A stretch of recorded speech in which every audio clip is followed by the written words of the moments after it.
I'm John Gormley. Welcome to this hour of the radio program, and thank you for checking in wherever we find you on this day.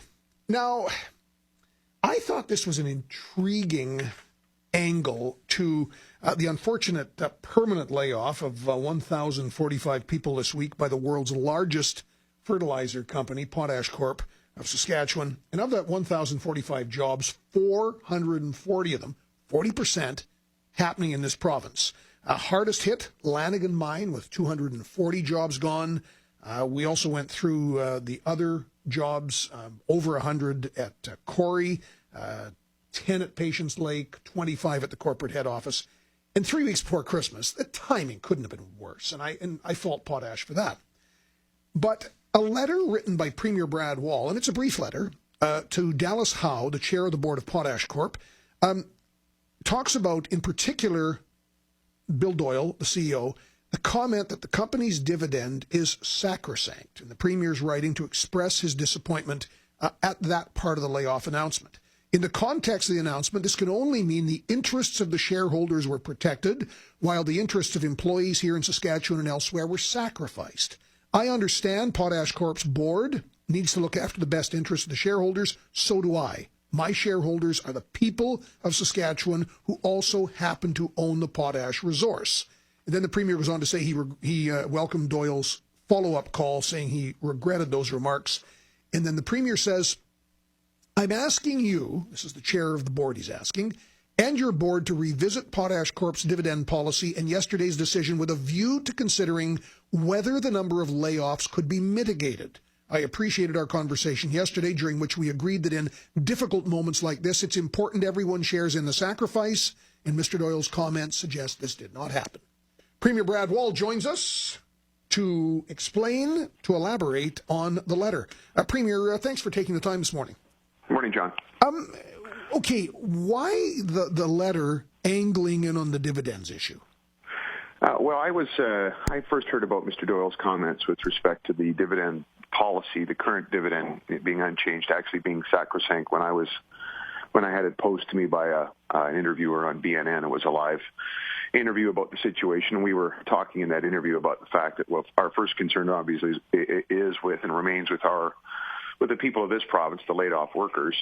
But I wanted to make sure that Canada understood that, this is a diversified economy, and there were other sectors of significant growth. Actually, John, the job numbers out today, and I don't mean to be circular, I'll get right to your question, but the job numbers out today highlight the fact that we have a diversified economy, 12,000 jobs created year over year, even as we lost jobs year over year in the resource sector. We're seeing huge gains in the innovation, on the innovation side, research, development, and technology. We're seeing huge gains in manufacturing, agriculture, transportation. So, this is good news. We're not about one sector. There's many cylinders in this economic engine that we have. This particular interviewer posed the point that Mr. Doyle had made about dividends being sacrosanct, and I was disappointed. I'm not sure. First of all, the timing of it is unfortunate. And secondly, companies have many tools to deal with downturns. Layoffs are one. Maybe there's concessions from unions, and they can revisit their dividend policy. And I simply wanted to pose that question. But Premier, and you make a very good point on all of these issues, and and again, it's a tough time 3 weeks before Christmas, and we're all hoping, and I think these 440 jobs are going to be absorbed, and again, that's credit to a great economy. But when a political figure wants to talk about a dividend policy and then invokes, the shareholders of your province who happen to own the resource, is it not the only thing you can do, of course, is charge this big company a lot more for your resource?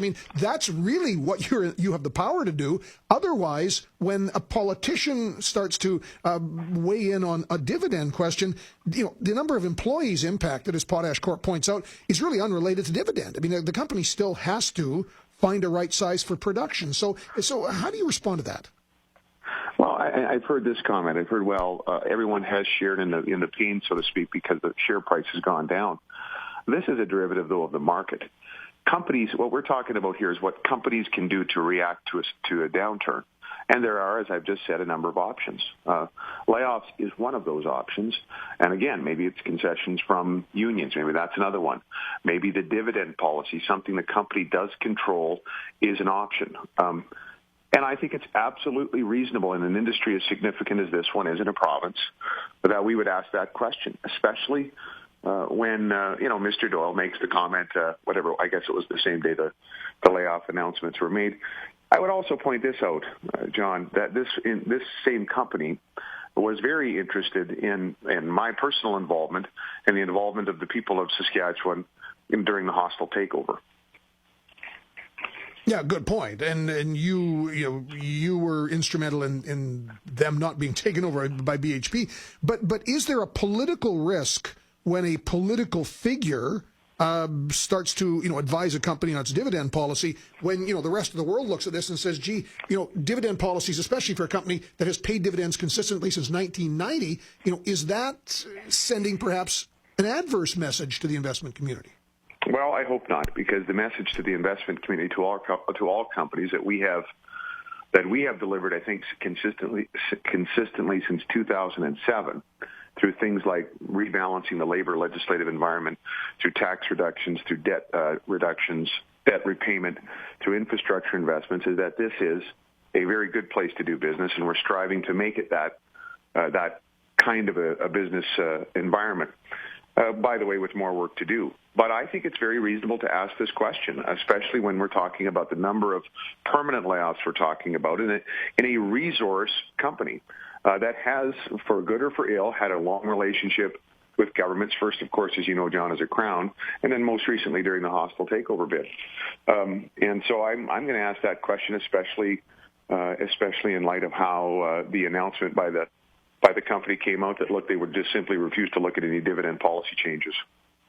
But Premier, last question on this. When you talk about the owners of the potash resource being the people, quite appropriately, is that then telegraphing that one of the ways you ensure your shareholders are looked after is to simply raise that potash royalty that they have to pay?